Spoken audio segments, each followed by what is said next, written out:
ബിസ്മില്ലാഹിർറഹ്മാനിർറഹീം. അൽഹംദുലില്ലാഹി സ്വല്ലല്ലാഹു വസ്സലാമു അലാ റസൂലിൽ അമീൻ വഅലാ ആലിഹി വസഹ്ബിഹി അജ്മഈൻ. അമ്മാ ബഅദ്. അസ്സലാമു അലൈക്കും വറഹ്മത്തുള്ളാഹി വബറകാതുഹു. നോർത്ത് ഇന്ത്യൻ മുസ്ലിം ചരിത്രത്തിൻ്റെ സുപ്രധാന ഭാഗത്തിൽപ്പെട്ട ഒന്നാണ് മുഗൾ സാമ്രാജ്യത്തിൻ്റെ സിഖ് മതസമൂഹവുമായി ബന്ധപ്പെട്ട ചരിത്രം. ഒരുപക്ഷെ നോർത്ത് ഇന്ത്യൻ മുസ്ലിം ചരിത്രത്തിൽ മുഗൾ സാമ്രാജ്യം ഏറ്റവും കൂടുതൽ വിമർശന വിധേയമാവുന്ന ഒരു ചരിത്രവും സിഖ് മത സമൂഹങ്ങളുമായി ബന്ധപ്പെട്ട വിഷയത്തിലാണ്.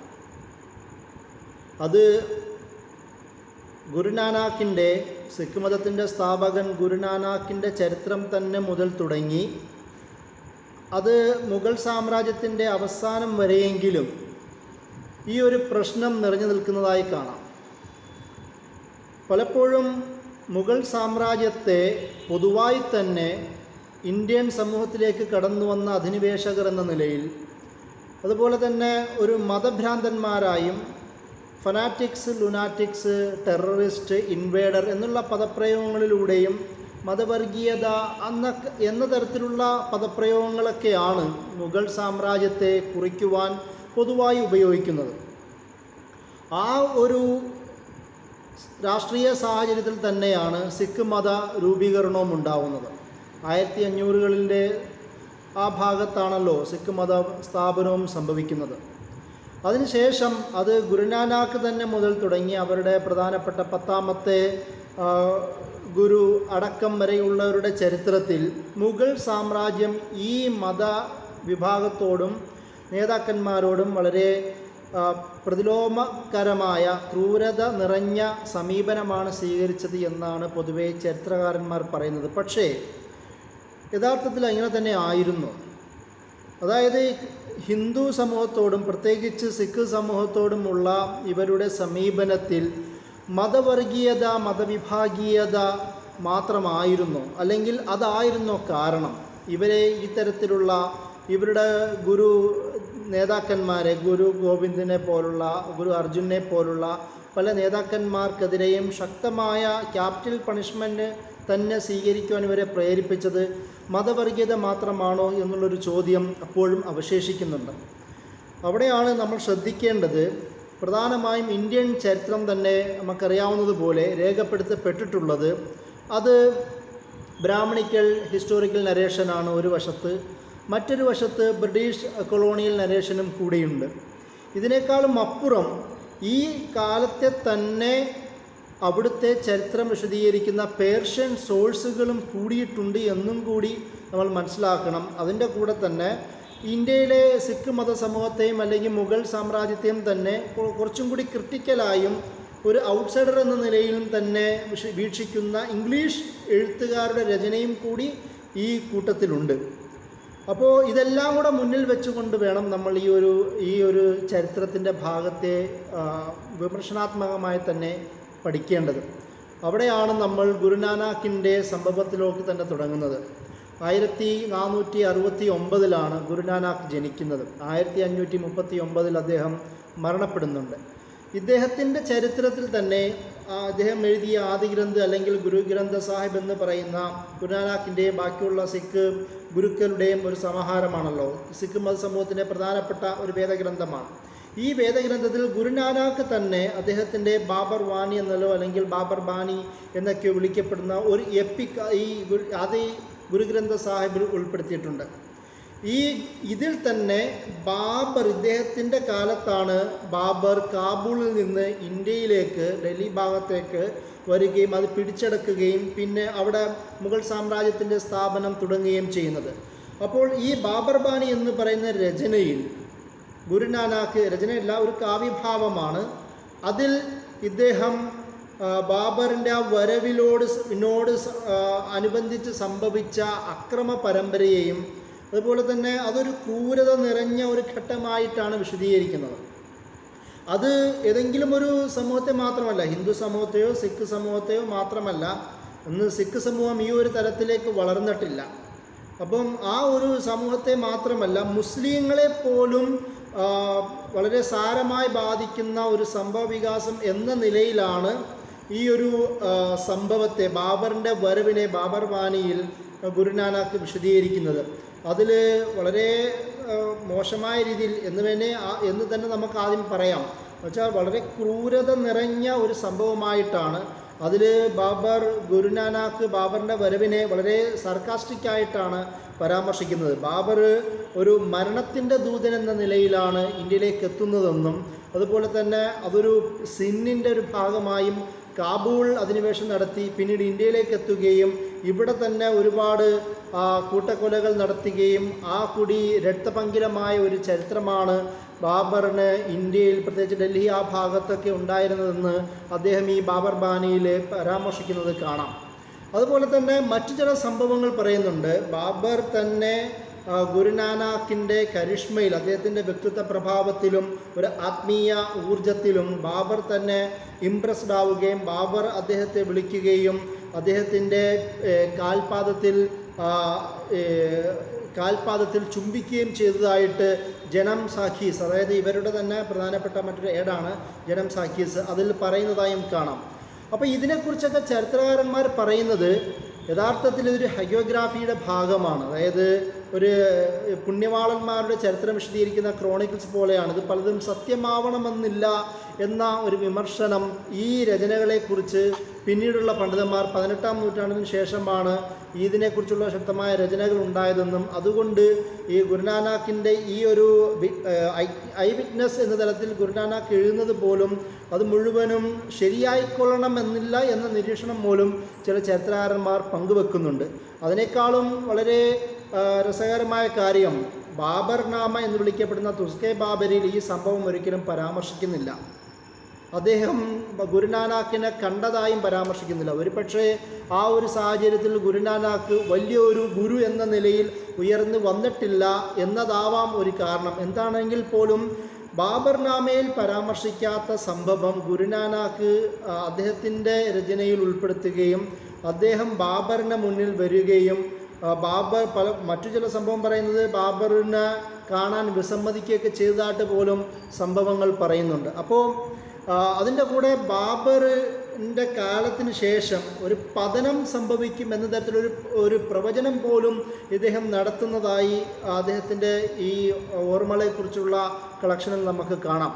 അതായത് ഹുമയൂണിൻ്റെ കാലത്ത് തന്നെ പതനമുണ്ടാവുകയും ഷേർഷാ സൂരിയുടെ ഒരു വരവ് അത് സംഭവിക്കുകയും ചെയ്യുമെന്ന് പറയുന്നൊരു പ്രവചനം 1578-97 കാലഘട്ടങ്ങളിലെ ഒരു സംഭവത്തെക്കുറിച്ച് ചില പരാമർശങ്ങൾ ഉണ്ടാവുകയും അത് ഷേർഷാ സൂരിയെക്കുറിച്ചുള്ള പ്രവചനമാണെന്ന് പിന്നീട് വ്യാഖ്യാനിക്കുകയും ചെയ്തതായും കാണാം. അതായത് സിഖ് മതത്തെക്കുറിച്ചിട്ടുള്ള ഒരുപാട് വെബ്സൈറ്റുകളുണ്ട്. അതിൽ ഈ ഒരു വിശദീകരണം അവരുടേതായ നരേഷൻ കൊടുക്കുന്നത് നമുക്ക് കാണാം.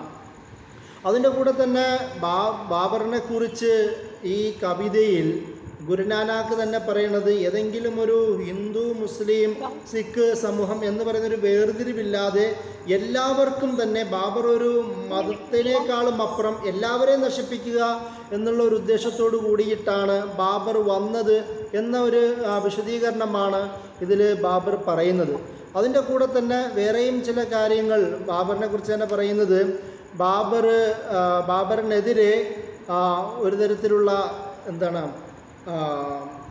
ഒരു മാജിക്ക് കാണിക്കുകയും പക്ഷേ ബാബർ അതിലൊന്നും താല്പര്യം കാണിക്കാതിരിക്കുകയും ചെയ്തതായുമൊക്കെ ചില ചരിത്രങ്ങൾ അതിനെക്കുറിച്ചുള്ള ചരിത്ര കാര്യങ്ങൾ പറയുന്നുണ്ട്. ബാബറിന് ഒരിക്കലും വിജയമുണ്ടാവുകയില്ല എന്നൊക്കെ പറയുന്ന പ്രവചനങ്ങൾ ഉണ്ടായതായും പക്ഷേ അതൊന്നും സംഭവിച്ചില്ല.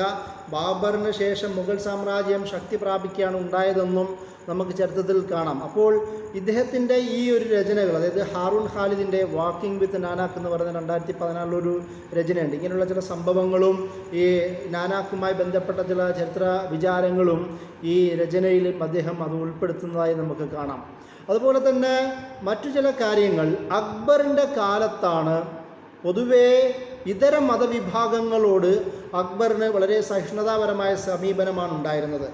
മുസ്ലിം സമൂഹത്തോട് അക്ബറിന് അത്രത്തോളം സഹിഷ്ണുത ഉണ്ടായിരുന്നില്ല എങ്കിൽ പോലും ദീന ഇലാഹിയുടെ രൂപീകരണത്തിന് ശേഷം പ്രത്യേകിച്ചും മുസ്ലിം ആചാരങ്ങളിൽ നിന്ന് മാറി നിൽക്കുകയും അദ്ദേഹത്തിൻ്റെതായ ഇതര സമൂഹത്തിൻ്റെ ആചാരങ്ങൾ കടമെടുക്കുകയും ചെയ്ത ഒരു സാഹചര്യമായിരുന്നല്ലോ അദ്ദേഹത്തിന് ഉണ്ടായിരുന്നത്. എന്നാൽ ആ ഒരു പശ്ചാത്തലത്തിൽ പോലും അക്ബർ സിഖ് മത സമൂഹത്തോട് വലിയ ഒരു സ്നേഹം കാണിച്ചിരുന്നതായും ഗുരു രാംദാസിനെ അവരുടെ 4ാമത്തെ ഗുരുവായ ഗുരു രാംദാസുമായി നല്ല ബന്ധം അക്ബർ പുലർത്തിയിരുന്നതായും അതിൻ്റെ ഭാഗമായിട്ടാണ് ഇന്ന് നമ്മൾ കാണുന്ന അമൃത്സറിലെ ആ ഒരു വലിയ ടെമ്പിൾ, ഗോൾഡൻ ടെമ്പിളിന് ഭൂമി കൊടുക്കുന്നത് പോലും അക്ബറാണ് എന്ന ചരിത്രത്തിൽ നമുക്ക് കാണാം. ഇതൊക്കെയും അതായത് ഈ ഒരു ചരിത്ര നിരീക്ഷണം അക്ബറിനെ സെക്യുലറായി ഉയർത്തി വെക്കുക, അതിൻ്റെ കൂടെ തന്നെ ബാക്കി പിന്നീട് മോശമാണെന്ന തരത്തിലുള്ള ചരിത്ര നിരീക്ഷണമാണ് ഞാൻ പറയുന്നത്. അക്ബറിന് ശേഷം ജഹാംഗീർ ഈ അക്ബറിൻ്റെ ടോളറൻ്റായ സമീപനം മാറുകയും ജഹാംഗീർ വളരെ അഗ്രസീവായി മാറുകയും ജഹാംഗീറിൻ്റെ കാലത്ത് ഗുരു അർജൻ ദേവ് അത് വധിക്കപ്പെടുകയും ചെയ്തതായി പറയുന്നു. അതിനുശേഷം ഷാജഹാനും പിന്നീട് ബാക്കിയുള്ള എല്ലാവരും ഈ ജഹാംഗീറിൻ്റെ സമീപനമാണ് സ്വീകരിച്ചത് എന്ന് പറയുന്ന ഒരു വാദമാണ് പൊതുവേ സിഖ് മത സമൂഹത്തിൻ്റെ മുഗൾ സാമ്രാജ്യത്തിൻ്റെ ചരിത്രവുമായി ചേർത്ത് പറയുന്ന ഒരു വാദം. പക്ഷേ ഇവിടെയൊക്കെയും പലപ്പോഴും സിഖ് മത സമൂഹത്തെ അവർക്കിടയിലുള്ള ഒരു വലിയ നവോത്ഥാന അല്ലെങ്കിൽ ഒരു ആത്മീയ ഒരു നേതൃത്വമായി പറയുകയും അതിൻ്റെ കൂടെ തന്നെ ഇവരുടെ അതായത് മുസ്ലിങ്ങളായ മുഗൾ സാമ്രാജ്യത്തിൻ്റെ നേതാക്കന്മാരെയും ആ ഭരണത്തെയും ഹിന്ദു സിഖ് മതസമൂഹത്തിൻ്റെ പ്രധാന എതിരാളിയായി ചിത്രീകരിക്കുകയും ചെയ്യുന്ന ഒരു സാഹചര്യമാണ് യഥാർത്ഥത്തിൽ ഈ ഒരു ചരിത്ര വീക്ഷണത്തിൽ ഉള്ളത് എന്ന് നമുക്ക് വളരെ വ്യക്തമായും തന്നെയും മനസ്സിലാക്കാൻ കഴിയുന്ന കാര്യമാണ്. പിന്നീട് പറയുന്നത് ഇവരുടെ തന്നെ ഈ ഒരു ജഹാംഗീറിൻ്റെ കാലത്ത് തുടങ്ങുന്ന സിഖ് വിരുദ്ധ സമീപനം കാരണം തന്നെ പിന്നീട് അവർക്കിടയിൽ ഒരു ആർമിയുടെ രൂപീകരണം ഉണ്ടാവുകയും അത് ഗുരു ഹർഗോവിന്ദിൻ്റെ കാലത്ത് അദ്ദേഹം തന്നെയാണ് ഒരു വലിയൊരു ഫുൾ ഫ്ലെഡ്ജഡായ ഒരു ആർമി രൂപപ്പെടുകയും പിന്നീട് അത് ഖൽസ എന്നൊക്കെ പേരിലാണ് അത് അറിയപ്പെടുന്നത്. നമുക്കറിയാം ഇന്ന് അവരുടെ വളരെ ഹൈലി ട്രെയിൻഡായ ഒരു ആർമി യഥാർത്ഥത്തിൽ അവരുടെ ചരിത്രത്തിൽ തന്നെ രൂപപ്പെടുകയും അത് നിരവധി പ്രാദേശിക യുദ്ധങ്ങളിൽ മുഗൾ സാമ്രാജ്യവുമായി അവർ ഏർപ്പെട്ടതായും ചരിത്രത്തിലുണ്ട്. പല യുദ്ധങ്ങളും പ്രാദേശികമായ യുദ്ധങ്ങൾ അവർ ജയിച്ചതായി നമുക്ക് അവരുടെ യുദ്ധത്തിൻ്റെ ഒരു ക്രോണോളജി തന്നെ നോക്കുമ്പോൾ കാണുവാൻ കഴിയും. അതിനൊക്കെയും പ്രധാന നേതൃത്വത്തിൽ വരുന്നത് അല്ലെങ്കിൽ ആ ഒരു സൈനിക രൂപീകരണത്തിലേക്ക് ഇവരേക്ക് എത്തിക്കുന്നത് 6ാമത്തെ ഗുരുവായ ഗുരു ഹർഗോബിന്ദിൻ്റെ ചരിത്രത്തിലാണ്. അതായത് പിന്നീട് ഔറംഗസേബിൻ്റെ ചരിത്രത്തിലേക്ക് വരുമ്പോഴാണ് ഒരു വളരെ അപകടകരമായ തരത്തിൽ ഇന്ത്യൻ ചരിത്രത്തിൻ്റെ ഒരു വക്രീകരണം അല്ലെങ്കിൽ ഒരു മതവർഗീയതയുടെ അത്യുന്നത പ്രാപിച്ച സമയമാണ് ഔറംഗസേബ് എല്ലാ വിഭാഗങ്ങളെയും എതിർത്തതുപോലെ സിഖ് മത സമൂഹത്തെയും അടിച്ചമർത്തുന്ന ഒരാളായിരുന്നു. ജിസിയ ഇമ്പോസ് ചെയ്തതിൻ്റെ പേരിൽ, മതപരിവർത്തനം നടത്തിയതിൻ്റെ പേരിൽ അതിനെതിരെ ഉയർന്നു വന്ന സിഖ് മത സമൂഹത്തിൻ്റെ നേതാക്കന്മാരെ മതത്തിൻ്റെ പേരിൽ മാത്രം അടിച്ചമർത്തിയ ഒരാളെന്ന നിലയിലാണ് ഔറംഗസേബിനെയും ഈ മുഗൾ സിഖ് ചരിത്രത്തിൻ്റെ ആ കറസ്പോണ്ടൻസിൻ്റെ ഭാഗമായി വിശദീകരിക്കുമ്പോൾ പോലും ഔറംഗസേബിനെ ആ തരത്തിലുള്ള ഇമേജാണ് കൊടുക്കുന്നത്. പ്രത്യേകിച്ച് അവരുടെ തന്നെ പ്രധാന നേതാവായ ഗുരു തേഗ് ബഹാദൂറിനെ ഔറംഗസേബ് വധിക്കുകയായിരുന്നു 1675 ഇങ്ങനെ അദ്ദേഹത്തെ വധിക്കുകയായിരുന്നു എന്നാണ് പറയുന്നത്. ഈ ഒരു വാദം ഓൾറെഡി അവർക്കിടയിലുണ്ട്. അതിനുശേഷം പിന്നീട് അവരുടെ 10ാമത്തെ ഗുരുവായ ഗോബിന്ദ് സിംഗ് അദ്ദേഹത്തിന് ശേഷവും പിന്നീട് ശക്തമായ തരത്തിലുള്ള ഒരു ഫോർമിഡബിളായ ഒരു സിഖ് ആർമിയെ രൂപീകരിക്കുവാൻ ഗോബിന്ദ് സിംഗ് തയ്യാറാവുകയും പിന്നീട് അത് മുഗൾ സാമ്രാജ്യത്തിൻ്റെ തന്നെ തകർച്ചയുടെ പ്രധാന ഭാഗമായി മാറുകയും ഒരു ഘട്ടത്തിൽ ഞാനത് വിശദീകരിക്കാം. ഒരു ഘട്ടത്തിൽ ബ്രിട്ടീഷ് സാമ്രാജ്യത്തിൻ്റെ കൂടെ നിൽക്കുന്ന ഒരു സാഹചര്യവും മുസ്ലിം സൈന്യത്തിനെതിരെ നിൽക്കുന്ന ഒരു സാഹചര്യം പോലും ഉണ്ടാവുന്നതായി നമുക്ക് കാണാം. ഇത് നേരത്തെ പറഞ്ഞതുപോലെ ബാബറിൻ്റെ വരവിനെക്കുറിച്ച് ഉള്ള ബാബർ ബാനി എന്ന് പറയുന്ന ഒരു പദ്യഭാഗമുണ്ടല്ലോ ഗുരു ഗ്രന്ഥ സാഹിബിൽ. അതിൻ്റെ ഒരു ഹിസ്റ്റോറിക്കൽ ആതൻറ്റിസിറ്റിയെക്കുറിച്ചുള്ള അജയ് കുമാർ ശർമ്മയുടെ ഒരു പേപ്പറുണ്ട്. അത് കൂടുതൽ വിശദീകരിച്ച് ആ പേപ്പറിൽ അദ്ദേഹം ഈ കാര്യം വളരെ സുന്ദരമായി തന്നെ വിശദീകരിക്കുന്നത് കാണാം. എന്നാൽ ഇതിനെ എതിരെ തന്നെ ഇംഗ്ലീഷ് എഴുത്തുകാരിൽ തന്നെ നമുക്കറിയാം കൊളോണിയൽ ചരിത്രകാരന്മാരിൽ പല വിധമാണ്. ഔട്ട്സൈഡറായി കാണുന്ന പല ആൾക്കാരും ഒരുപക്ഷെ മുസ്ലിം ചരിത്രത്തെ വളരെ വക്രീകരിക്കുന്ന ഒരു നിരീക്ഷണമുള്ളവരുണ്ട്. അതിൻ്റെ കൂടെ തന്നെ എന്നാൽ യഥാസ്ഥിതി കണ്ടുകൊണ്ട് അതിനെ അങ്ങനെ തന്നെ വിശദീകരിക്കുന്ന പല ചരിത്രകാരന്മാരുമുണ്ട്. അതിലൊരാളാണ് ജോസഫ് ഡേവി കണിഹാം. അദ്ദേഹത്തിൻ്റെ രചനയിൽ, അതായത് ഹിസ്റ്ററി ഓഫ് ദ സിഖ്സ്, 1849 രചിച്ച രചനയാണ് സിഖുകാരുടെ ചരിത്രം എന്ന് പറയുന്ന ഹിസ്റ്ററി ഓഫ് ദ സിഖ്സ് എന്ന് പറയുന്ന ബുക്ക്. അതിൽ അദ്ദേഹം പറയുന്നൊരു കാര്യമുണ്ട്. 1606 ജഹാംഗീർ ഗുരു അർജൻ അവരുടെ ഗുരു അർജുൻ ദേവ് എന്ന് പറയുന്ന 6ാമത്തെ ഗുരുവിനെ വധിക്കാനുള്ള പ്രധാനപ്പെട്ട കാരണം അതൊരു മതവർഗീയത എന്നതിനേക്കാളും അപ്പുറം അദ്ദേഹം ഒരു പാരലൽ ഒരു പൊളിറ്റിക്കൽ പവറായി ഉയർന്നു വരുന്ന ഒരു സാഹചര്യം ഉണ്ടാവുകയും അത് ജഹാംഗീറിനെ വെല്ലുവിളിയായി മാറുന്ന ഒരു സാഹചര്യം ഉണ്ടാവുന്നതായി അദ്ദേഹം പരാമർശിക്കുന്നുണ്ട്. എന്ന് മാത്രമല്ല ജഹാംഗീറിൻ്റെ തന്നെ പുത്രനായിരുന്ന അദ്ദേഹത്തിൻ്റെ ഖുസ്രു രാജകുമാരനോട് ഈ നേരത്തെ പറഞ്ഞതുപോലെ അദ്ദേഹം ഗുരു അർജുൻ ദേവ് ഒരു സപ്പോർട്ടായി നിൽക്കുകയും അതിൻ്റെ പേരിൽ അതായത് ഒരു പൊളിറ്റിക്കൽ ഡിഫറൻസിൻ്റെയും കൂടെ പേരിലാണ് അതിൻ്റെ കൂടെ തന്നെ അദ്ദേഹത്തിൻ്റെ ഒരു പൊളിറ്റിക്കൽ അതോറിറ്റിയെ വെല്ലുവിളിക്കുന്ന തരത്തിലുള്ള ഒരു സ്പിരിച്വൽ മിലിറ്ററി മൂവ്മെൻ്റ് എന്ന നിലയിലും വളർച്ച ഇദ്ദേഹത്തെ വധിക്കുവാൻ കാരണമായി എന്ന് ജോസഫ് ഡേവി കനിംഹാം അദ്ദേഹത്തിൻ്റെ ഹിസ്റ്ററി ഓഫ് ദ സിഖ്സ് എന്ന് പറയുന്ന രചനയിൽ പറയുന്നുണ്ട്. അതിൻ്റെ കൂടെ തന്നെ നേരത്തെ പറഞ്ഞതുപോലെ മുഗൾ സാമ്രാജ്യം എപ്പോഴും എല്ലാ മുസ്ലിം സാമ്രാജ്യങ്ങളെപ്പോലും ഭരണകൂടങ്ങളെപ്പോലും ആഭ്യന്തര കലഹങ്ങൾ ശക്തമാവുന്ന ഒരു സാഹചര്യത്തിലും കൂടെയാണ് അവർ ജീവിച്ചിരുന്നത്. അതുകൊണ്ട് തന്നെ ഈ പ്രിൻസ് ജഹാംഗീറിൻ്റെ മകൻ ഖുസ്രു തന്നെ യുദ്ധത്തിന് തയ്യാറെടുക്കുമ്പോൾ ഈ ആഭ്യന്തര കലഹത്തിൽ കക്ഷി ചേർന്നതും കൂടി അർജുൻ ദേവിനെ വധിക്കുവാൻ കാരണമായി എന്ന് അദ്ദേഹം വിശദീകരിക്കുന്നത് നമുക്ക് കാണുവാൻ കഴിയും. അപ്പോൾ ഈ ഒരു രാഷ്ട്രീയ തലവും കൂടി അന്ന് സംഘർഷാവസ്ഥ നിലനിൽക്കുന്ന യുദ്ധ സാഹചര്യം നിലനിൽക്കുന്ന ഒരു സാഹചര്യത്തിൽ ഒരു പൊളിറ്റിക്കൽ ലേണിംഗ് ഒരു രാഷ്ട്രീയ ചായ്വ് പോലും രാജ്യദ്രോഹ കുറ്റമായി കാണുന്ന ഒരു പശ്ചാത്തലവും കൂടിയിട്ടായിരുന്നു. ആ ഒരു സാഹചര്യത്തിലാണ് ജഹാംഗീർ ഗുരു അർജുൻ ദേവിനെ അവരുടെ 6ാമത്തെ ഗുരുവിനെ വധിച്ചത് എന്നാണ് ജോസഫ് ഡേവി കനിംഹാം അദ്ദേഹത്തിൻ്റെ രചനയിൽ പറയുന്നത്.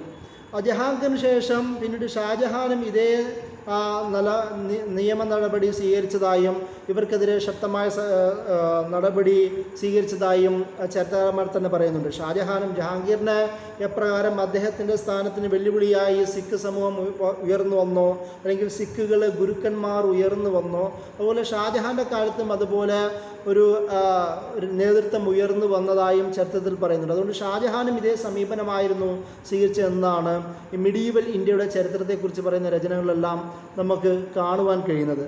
അതിനേക്കാളും അപ്പുറം ഞാൻ നേരത്തെ പറഞ്ഞതുപോലെ ഏറ്റവും കൂടുതൽ വിവാദപരമായ ഒരു സമീപനം ഉണ്ടാവുന്നത് ഔറംഗസേബിൻ്റെ കാലഘട്ടത്തിലാണ്. പൊതുവെ ഔറംഗസേബ് ഷാജഹാനെ അറസ്റ്റ് ചെയ്തു, അദ്ദേഹത്തിൻ്റെ സഹോദരന്മാരെ വധിച്ചു, അധികാരം പിടിച്ചെടുത്തു.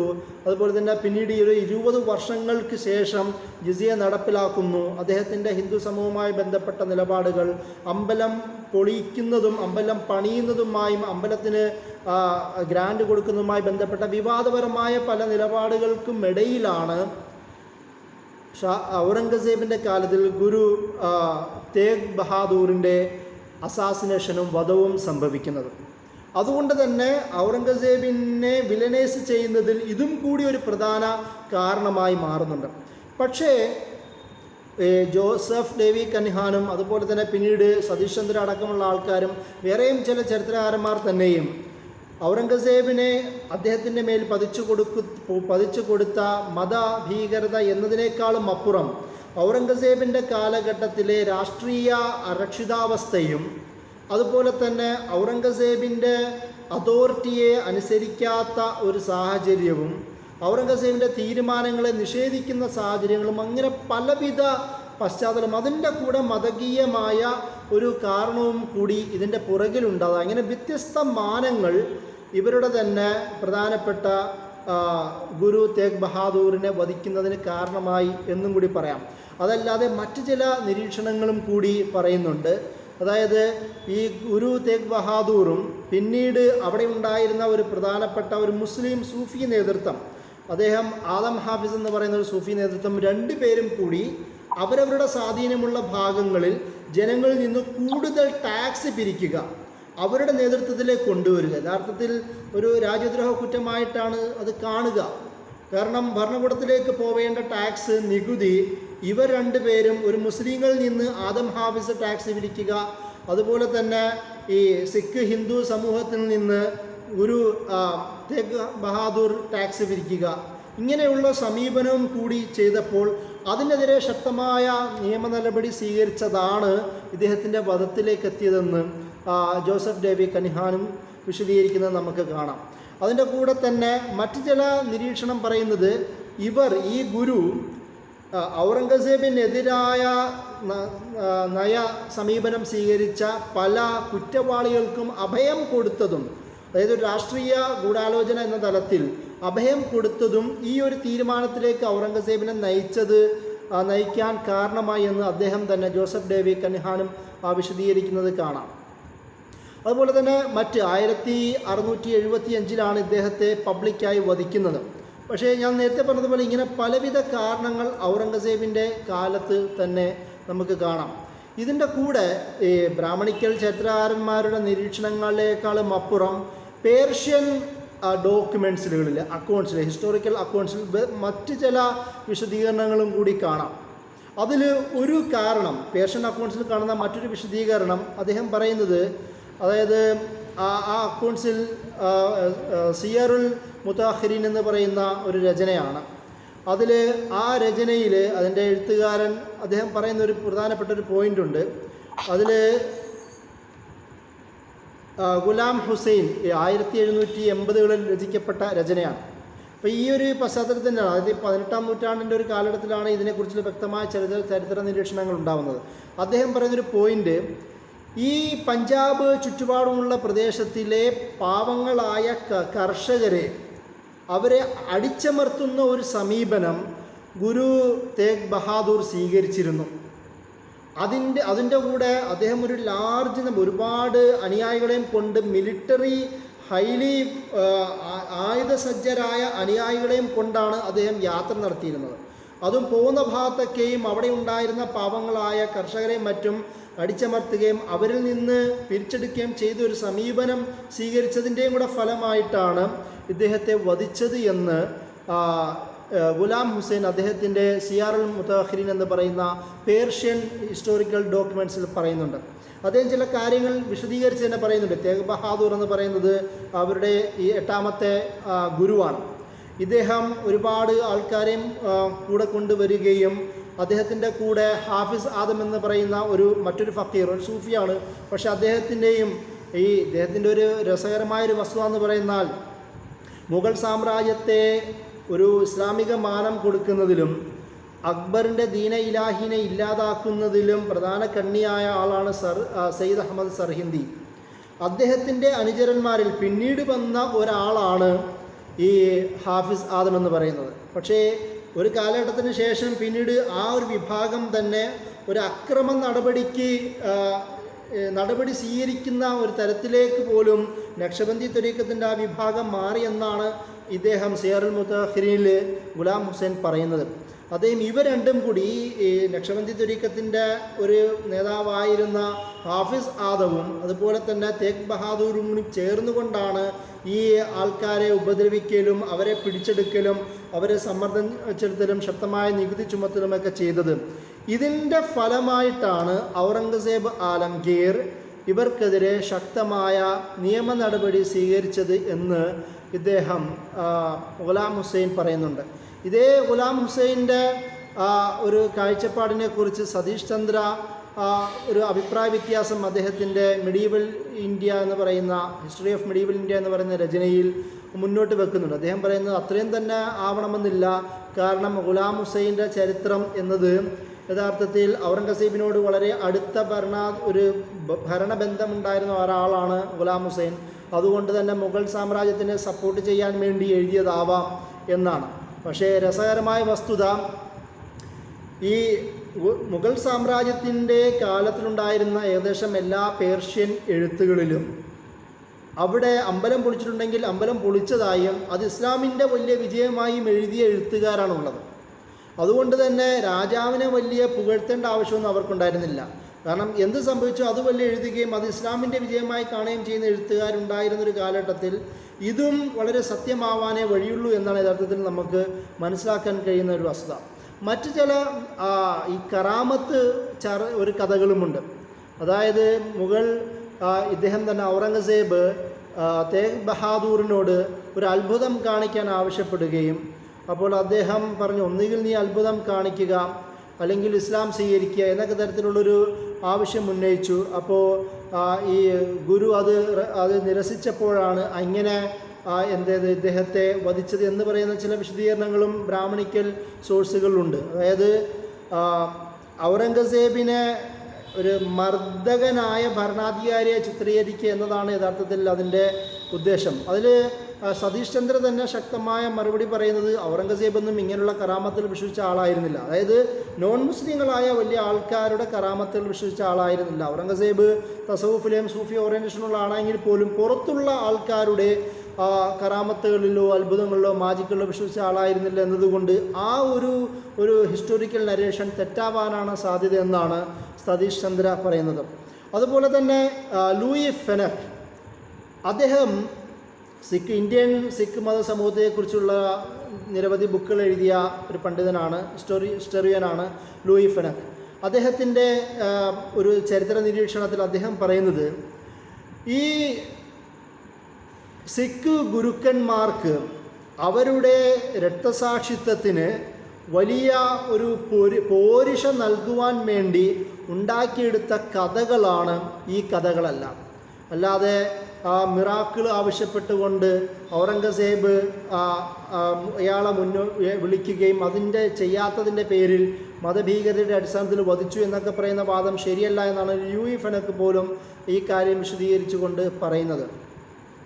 അതുപോലെ തന്നെ മറ്റു പല മതപരമായ നിരീക്ഷണങ്ങളും പോലും ഇതിൻ്റെ പുറകിലുണ്ടതായി വേറെയും ചില മുഗൾ ഭരണാധികാരികൾ എന്തുകൊണ്ട് തേഗ് ബഹാദൂറിനെ വധിച്ചു എന്ന് പറയുന്ന ഒരു പഠനത്തിൽ പറയുന്നുണ്ട്.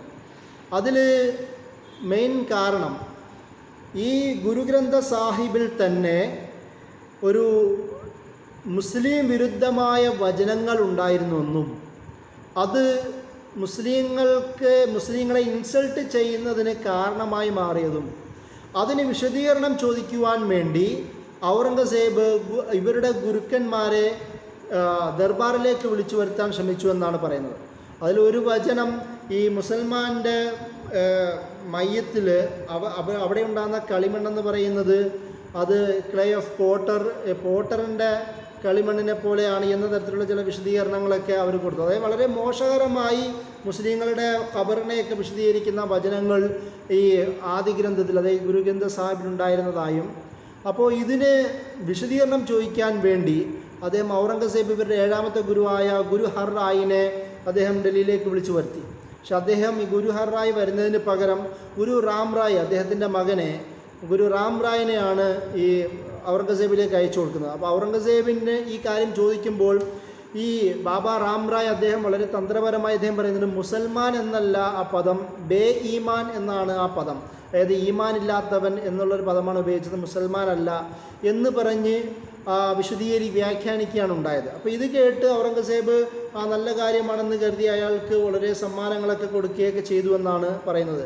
പക്ഷേ ഇതിവിടെ ഈ ഒരു സംഭവം സിഖ് മത സമൂഹത്തിനിടയിൽ വലിയ പ്രശ്നങ്ങൾ ഉണ്ടാക്കുകയും പിതാവ് ഗുരു ഹർ റായ് അദ്ദേഹം തൻ്റെ മകനോട് ഈ കാര്യത്തിൽ വളരെ വിദ്വേഷപരമായ സമീപനം സ്വീകരിക്കുകയും അദ്ദേഹത്തെ അകറ്റി നിർത്തുകയെ പോലും ചെയ്തു എന്നാണ് പറയുന്നത്. ഒരിക്കലും തൻ്റെ ഇനി ഒരു സിഖ് മത സമൂഹത്തിനിടയിൽ നേതൃസ്ഥാനത്തേക്ക് തനിക്ക് വരാൻ അർഹതയില്ല എന്ന തരത്തിലാണ് ഈ സമീപനമാണ് ഗുരു ഹർ റായ് തൻ്റെ മകൻ്റെ കാര്യത്തിൽ ഔറംഗസേബിനോ അല്ലെങ്കിൽ അദ്ദേഹത്തിൻ്റെ ആവശ്യപ്രകാരം അവരുടെ വേദഗ്രന്ഥം വിശദീകരിച്ചതിൻ്റെ ഭാഗമായി അദ്ദേഹത്തെ സ്ഥാനത്ത് നിന്ന് പോലും മാറ്റി എന്നുള്ള സമീപനമാണ് ഒരു ഗുരു ഹർ റായ് സ്വീകരിച്ചതെന്നായിട്ടാണ് ചരിത്രകാരന്മാർ പറയുന്നത്.